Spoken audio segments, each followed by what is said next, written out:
ketika para syuhada mati berkalan tanah, maka anak milenial mati berkalan musibah.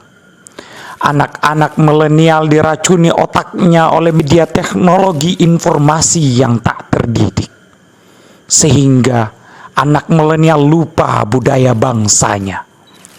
Perbedaan pemahaman bangkitkan pertikaian yang dibenturkan di media sosial. Akhirnya mereka krisis salawaku dan salawatku. Mereka terkapar kelaparan, dan kelaparan adalah pemberontakan. Penggerak senjata biologis yang sadis yang diayunkan oleh ilmuwan tak bermoral. Krisis salawaku dan salawatku matikan kesadaran iman, sehingga melumpuhkan kesadaran persaudaraan dan persatuan menuju Indonesia Raya. Kemarin Ose bilang ibadah sosial dan ibadah intelektual itu sama saja. Sing sama. Ose tahu keseng, Ose berpikiran begini yang bikin katong bakal lain. Coba Ose baca-baca buku itu, baca kan baik-baik. Sing sama itu ibadah sosial dan ibadah intelektual. Sing sama. Hei Umar, kotong ini harus banyak baca buku. Percuma saya kotong ibadah. Tapi kalau kotong sem punya intelektual, kotong punya intelektual kosong, orang injak-injak kotong. Hei, kamu malah apa ini? Masya Allah, begini sudah yang menghancurkan kotong punya persaudaraan. Hanya gara-gara beda pemahaman, beda-beda pandangan, beda kepentingan, beda keinginan. Akhirnya persaudaraan berantakan. Ini yang boleh terjadi pada anak-anak milenial. Lebih bagus kotong pitanya yang paham tentang ilmu agama, yang bisa menyatukan antara ilmu intelektual, ibadah sosial, dan ibadah ritual. Bagaimana ketong pergi? Mari. Iyo, insyaallah tong baik-baik. Teman-teman, daripada katong baku melawan terkait dengan 3 pemahaman ini, yaitu pemahaman tentang ibadah spiritual, ibadah sosial, dan intelektual ini, mari katong pilih tuang guru supaya dapat penjelasan yang tuntas. Mari beda dengan teman-teman.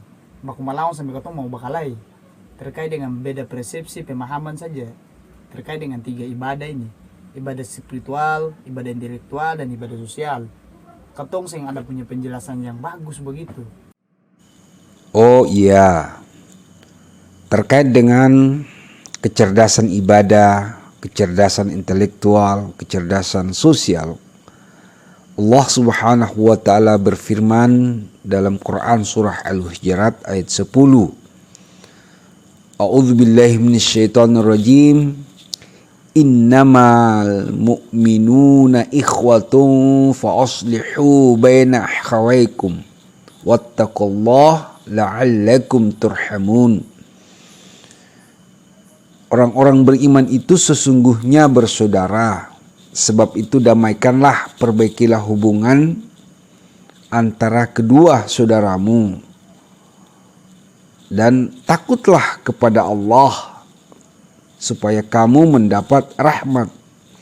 Jadi rahmat itu bisa tercapai kalau kita beriman kepada Allah. Nah, beriman kepada Allah Subhanahu wa taala itu perlu ada integrasi antara ibadah ritual, ibadah sosial, dan ibadah intelektual menyatu dalam satu rasa, dalam satu pikiran, agar bangunan persaudaraan dan persatuan yang kokoh akan melahirkan harmonisasi sosial yang tangguh dan memiliki kedamaian sejati. Dari kisah di atas dapat kita mengambil pelajaran bahwa jika iman, Islam dan ihsan menyatu dalam satu sukma, maka itulah kekuatan beribadah. Karena ibadah tanpa intelektual itu tersesat, dan intelektual tanpa sosial itu radikal. Teman-teman milenial, Mari kita jadikan salawatku dan salawatku sebagai kesadaran bersama menuju kesadaran berjamaah. Karena kesadaran berjamaah adalah bangunan persaudaraan dan persatuan yang memperkokoh kekuatan Islam di Indonesia untuk dunia. Wabillahi taufiq wal hidayah. Wassalamualaikum warahmatullahi wabarakatuh.